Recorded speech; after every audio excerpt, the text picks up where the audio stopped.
How high they get? 32, 32, 35, 35. We blew those down to 32 as well. Yep. That is the sickest, most unfair first time of ever going on a track, like with an instructor and actually focusing on trying to make a better time.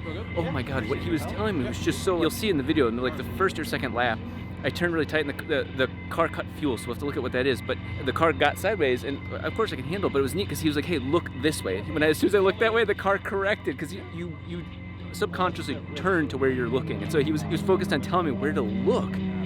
Oh my God, it made a huge difference, focusing on the apex and then focusing on track out. And it was just this, like, I was able to do a better line without, instead of saying, hey, tell the car to go here, he was telling me where to look. It was such a cool, like, mind-blowing thing. The car was running really rich, so it was breaking up a lot. Flames. Okay, yeah, it was breaking up a lot. So I'll clean up the tunes. The E85 is just a little too rich. I'll clean that up, and then I don't know when our next session is. Yeah, an hour. Okay, so but yeah, perfect. I'm glad these sessions occur because I can clean and fix up the baby, but I don't feel like I'm on this small of a tire. Like this narrow of a tire, I was hooking, and it was just carrying speed in ways that I've never driven. And so between Kumho and Billy, this has been a phenomenal first experience. The car stayed cold. It was 175 almost the whole time, and intake temps were cold too. We'll download all that and look at that further. Oh man, yeah, they're nice and warm. These tires are really, honestly, way stickier than I was expecting. Joel just noticed there were tons of rocks just from the tire being able to pick it up, and it was just cradled inside these beautiful tight 7s. Unfortunately, I think they're gonna get beat up a little bit. In the excitement of this whole video, I don't know where we placed this section, but the whole reason we have this car is because of Kumho. So huge thanks to them, but even bigger thanks, the fact that they introduced me to this wheel, this rubber. I didn't even know about the V730 or the 720 series, but I strongly recommend you look at it because look at the sort of lap times that we're cutting in this video off of these wheels. And so what I wanted to do is kind of go through the technology in them because there's a lot of grooves and there's a lot of reasons for those grooves, and how a 225 can steer so well blows me away. Now this is a light car, but it's not just that. It's the construction of the tire, and you can see this is definitely post the race because it's all knurled. It's been used, it's been heated up, and that shows you that we really put these tires to the limit. But look at how well you can tell that the rubber heated up and got to the right temperature for us, and of course held on to the roads. That said, one of the important things is making sure you have the right tire temperatures, and Billy had the formula for that. You'll see them throughout the video adjusting it, and you have to remember cold temperature does not equal hot temperature. You can rise up to 3, 4, maybe even 5 PSI. So if you set it for 25, your tire's at 30 at peak performance. You have to play with that. I am not an expert on that, but I just want to point that out, that tire pressure is very important because if you overinflate it, what you'll see is this area here will get heavily worn and this area out here will not. Like you see how wide we went to. The other side can happen too. If you deflate this tire too much, the center area won't wear, or it'll get really hot because it's rubbing. It's got a lot of friction in there, and the outer edges will wear even more. So there's a lot of different tire things. Billy actually has a whole article on a lot of that, but just to show you that he set it up pretty awesome, and Tanner set up the alignment really well for an old car like this. But yeah, look at how rough that looks compared to how it started before that day began. This is a V730. This is the 225. It is the exact same piece of rubber that is on the front of this car. So what you saw in the video is what this is right here. So if you're interested in that, this is what you get. Now, what's really fascinating is this is actually asymmetrical. So of course it means that you cut it in half, it's not symmetrical, and that leaves us with a wider outer part. This says outside. And the reason why it really does matter is that this outside path is what, when the car leans, even with camber and all that, this is the outer part of the tire, you want as flat and wide of material out there. That really helps with handling big time. But instead of having a full-blown racing slick, this is the best of all worlds because this is still a street tire. It's hard to believe that this is actually a street tire, but this half is meant for handling. When you're turning, again, even with camber, the outer, wider part of the tire is what tends to get worn and scrubbed out first. That's where your steering comes from. That's where a lot of your handling comes from. What if it rains? What if I'm back in Michigan? This is meant for that sort of business. So these two major grooves actually help evacuate water and help a little bit with tire temperature. Because while most of us think about getting tires up to temperature, you can also get tires too hot and then they start failing as well. It's got a little bit of tire temperature management built into it, as well as very good water evacuation for a 200 tread wear tire. So we've got a lot of the best of all worlds. Realistically, if you're daily driving a car like this, you know, it's your daily and it's also your little baby sports car, and you want to do all of these things, you get caught in the rain, the snow, or whatever, this tire can do all of those things well, while focused on, you know, dry performance. That's realistically what it's trying to do. But you see the asymmetrical piece, you see the water evacuation. It's a very impressive tire for how narrow it is. I did not expect that wide of a tire, that lack of width of a tire, to be able to do what it's doing out there on the track. Okay, so go ahead and enjoy the rest of the video and see what this does and how quickly it helped me improve. There's 27 clicks. So yeah, let's do 15 for now. Brake too late. That's a mistake. If you don't brake enough, so there's 3 mistakes there that now cause the problem. But if you know the line and you're a little bit off, that's a small mistake. Yeah. But as long as you broke, and you broke roughly about what you're supposed to do, you minimize those mistakes, you're not spinning out. These guys don't have that proper foundation and baseline, and they're spinning out all over the place. Right, yeah, yeah. So it's so important to lay the right foundation of your vision, of your line, and if you just do those 2, you can progress and learn and make mistakes, but not drop tires, and not spin. Yeah. Okay. Well, that's us. That's Purple's us. We're going out now. Let's do it. Yeah.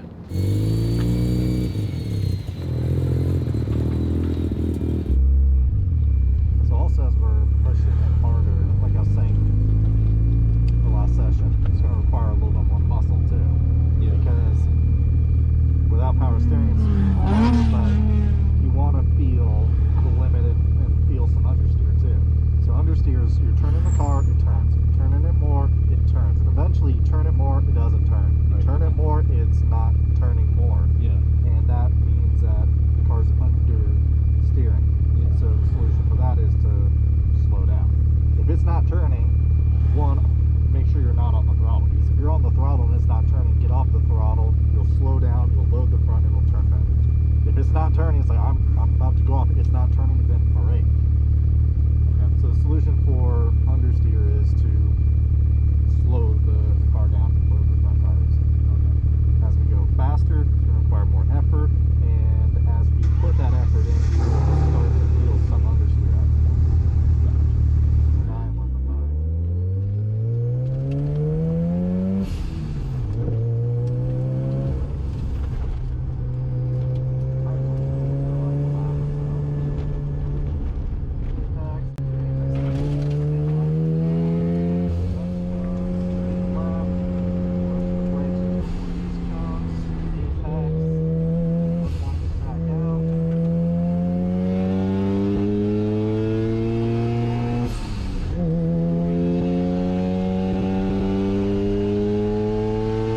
Wait, there we go. Yeah, the pedal's gone. Like, not gone, but it's definitely reduced braking now. Yeah. So always have to remember your rhythm. Always braking. Always braking. Always braking. Oh, yeah, they're gone. Wow, it's gone. Okay. Then we'll just do some laps less braking. Brake it tiny bit. Yeah, I'm to the pedal with the floor. Okay, so yeah,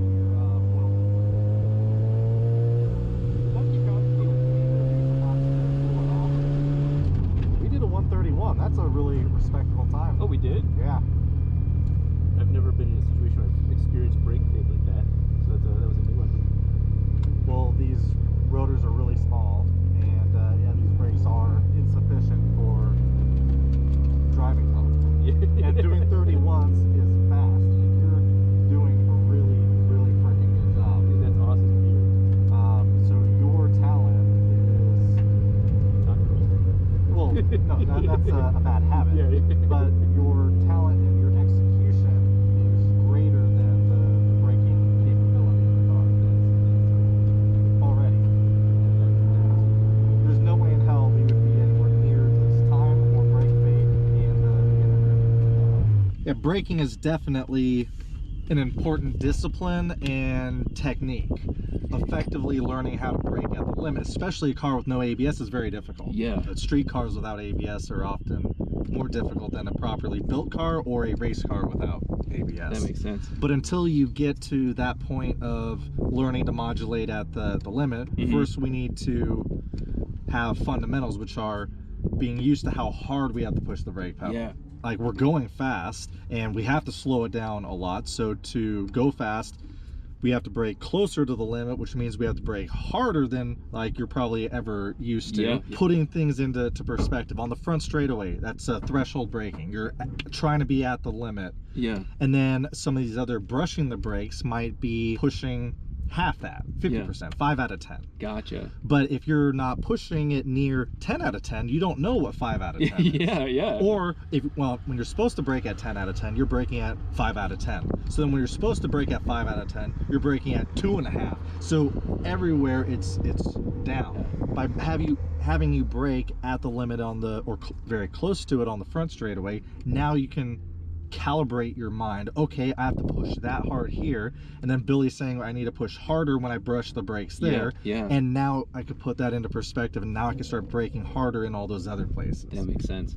Is the corners where we didn't brake hard enough or sometimes forgot, we carried too much speed, it's sliding and having a bunch of problems. That's why, again, the fundamentals of what are my reference points, where's my line, where's my reference points of this corner, I brush the brakes off, turn in, I brush the brakes off, turn in. If I don't remember to brake those 2 times, I could run into some issues. So that's why, again, the foundation is the line. The foundation is remembering to always brake, even if you're distracted, even if you're like, what's wrong with the fuel pressure? You have to know, hey, I need to brake right here on the track. And then brake there. That was a really good practice for me. Is I'm the driver. This was insane. So halfway through that, the brakes completely went to the floor. You know, we were not passing people, but, you know, we were the faster car out of a lot of those cars. And then as soon as you saw people passing me, I put the pedal down to the ground, and it just disappeared. And I was like, oh my God, this is the first time I've ever experienced true brake fade. That's what that is, brake fade? Because you were driving it at the limit. You were pushing the car and the brakes beyond their ability, which is awesome for your first track day ever, your second session ever. So he said I cut a 131? 131 flat. Sick. Yeah. Wow. Yeah. So again, to do that on your first time ever on a track for second really session good. ever was incredible. No joke, his instruction was like the big huge turn on the back end was like, because coasting in my brain, he says coast, you'll hear it in the video. He says coast, that to me means power. He slapped my leg because I kept like, instead of coasting, I was like, well, power? He's like, no, coast. I'm like, but power though. When you go to the throttle, what happens to the car? Oh yeah, that was really cool. Is that I was oversteering as soon as I'd given it too much power, but what was really neat was on the front right here, he was like, let off, and it hooked the car. It was like just such like the car handled so much better by me not giving it power, not even holding it, letting go, and it's like, whoop, let's go over this way. Yeah, coast. So that's the same concept. So in that bowl, it's fast and it's a big corner, but we're not at the apex yet. So since we're not at the apex or the middle of the corner, we need the car to turn. So when you coast, it hooks, like you said, or it turns better. Yeah. So we need to use the coasting to turn the car, because then once it's turned, we're straight. Yeah. And once we're straight, we can add power. Well, there was a very distinct difference between braking, coasting, and then adding power again. And it's a cool mentality. Very, very cool. I'm gonna be laying in bed going, I could have done this. Like, this is just gonna be But so that's cool. the building blocks. Like steering a car is only half done with your steering wheel. That blows my mind. Like, I knew it, but like to actually feel it. Like, he's like, hey, let off, coast, and it's just like, oh no, I'll drive for you almost. You know, it feels like that as a driver. I was like, holy shit, that is such a cool experience. So in the middle of a corner, when you're turning the wheel, like that's important because you have to change the direction of the car. But if you need it to turn, you let off the throttle like you did, and it turns. Yeah. If you're on the throttle, it doesn't turn as well, but now you're accelerating. So you want to use those input to get the car to do what you want it to do. If you're before the apex and you need it to turn, if I need it to turn, I shouldn't be on the throttle, because when I'm on the throttle, it doesn't turn. So I coast, I get it to turn. Now it's turned, I'm at the apex. Yeah. So now I can get on throttle. Yeah. So you use that at the right amount and the right time in a corner to make the car do what you want it to do, to go through the corner fast. And you did that. Yeah, and you're learning and making those connections in your head, which is the building blocks to drive not just this car fast here, but to drive any car fast anywhere. As you push it and as you make some of those mistakes where we get oversteer, that bigger front bar will, like, this car is actually a little bit on the loose side, a little bit too much oversteer. So when you make those mistakes, we're often getting oversteer moments that are excessive. So by improving the balance, when you make those mistakes, you don't get punished as bad. I see. So that's why when you have an oversteer or a loose car, you get punished more for making mistakes. But it's also been great experience, because those are challenging experiences that you overcame and did the right things. Yeah. The way this car is set up right now, even with whatever they were doing with tire pressure and everything, that it's a really fun car. And it's actually, for me, as you'll see in the video, like, there were moments where it got loose. It was still talking to me. It wasn't like it went dead, you know, where you're like, I don't know what it's doing. It was very talkative. I could tell where it was at, and I was like, okay. And like, it's giving me the car is giving me a lot of feedback. I think that's one of the things that's making this so low stress from what I was worried about, is this car is actually talking to me. I'm listening. I'm trying to. But if you did a 31, we had a lot more full throttle moments. Like, that was great. Yeah. So we were starting to match the turbo a little bit on some of those turns where it was actually useful.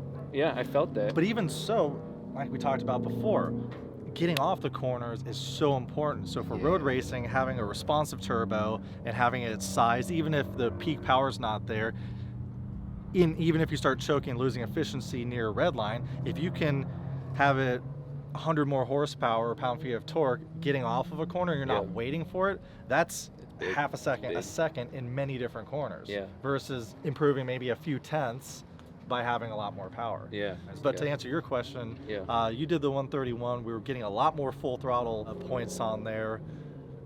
I don't know. I think it might do probably low 20s. Okay. Yeah.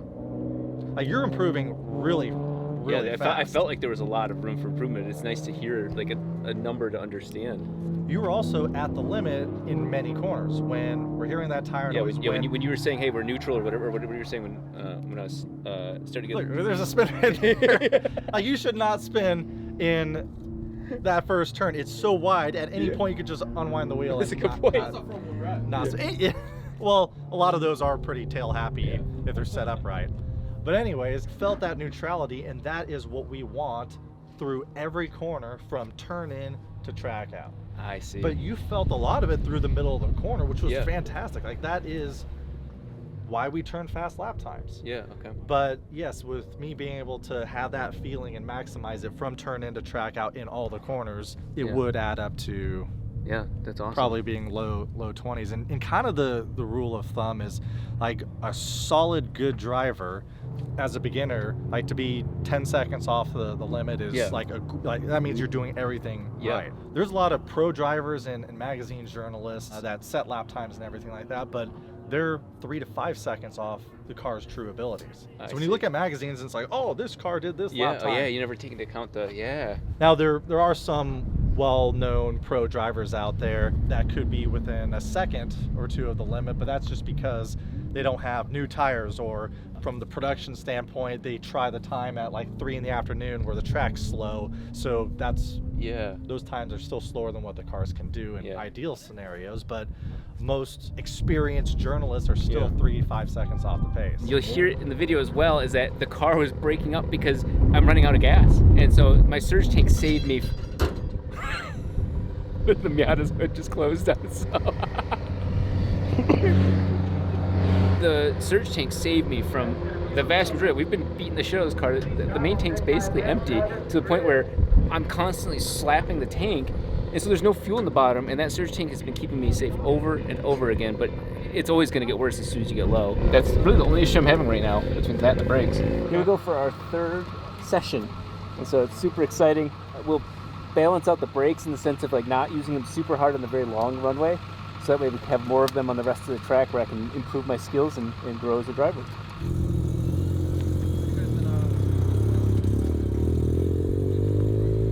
You can't learn without making an omelet without a break if you you know the cliche. How was it? Did you shit yourself a little? Or? No, it was fun. It was fun. I'm not gonna lie, it was fun. It was just pushing the car harder, and the brakes started going a little bit, and so I couldn't stop as hard right there. It was sick. I'm not gonna lie, that was sick. And like I'm backwards, like he's like, just stay still for a second. The other guy's passing. Nothing happened. Whatever. I was feeling that those were gonna be 29s. That's exactly what I felt like. What was it again? Well, I got 30.8s over and over again on 3 laps in a row. But, and I'm not blaming anything. This is the nature of it. I got 30.8. But you could feel that my speed throughout the lap until I was slowed down by another car looking at me. Until I was the car backwards. But you know, until that point, I was like 129 over and over again. Like you could tell it was there. And so, oh my God, what? Each section, I'm like, okay, well, now I just learned a lot. Oh, no, I mean. I saw that. That was fun. I was like, finally. Yeah. Lap 1 was 0.6 off your previous best. Wow. Then we had a bunch of traffic. Yep. And then you were nailing it, and we had the 30.8, so tenths faster. Yeah. But every single time we'd have like a little bit of a mistake or some traffic, and it was still 30.8. So it's like if we didn't have that traffic, or if we didn't slide there, we'd be 29s like consistently. So that's so really cool. I expected this to be like, okay, now that I've gotten here, it'll be this much. It was a whole nother step, like from the previous time. I thought, okay, I'm gonna go out there and do what I just did, but a little bit better. No, there's another level. Pushing the car that hard, I mean, obviously that's driver error, but that's driver learning error, not driver repeating the same mistakes error. I'll do that too, but not right now. I'm actually gonna make a video. Oh, perfect. About this. Yeah, so this is a very quick. We'll cut most of it, so you have to watch his video to get the full details on this. But basically, you want to have your heel planted in front of the gas pedal, and then brake with the ball of your foot. Oh. And the trick is to move your knee over, and then when you blip with your knee. Okay, and then how do you position your foot back onto the gas pedal fully? And back to the gas. Oh, duh. I went to go get extra fuel just to top it off to keep that all set up, and then this sound happened. Now listen to this.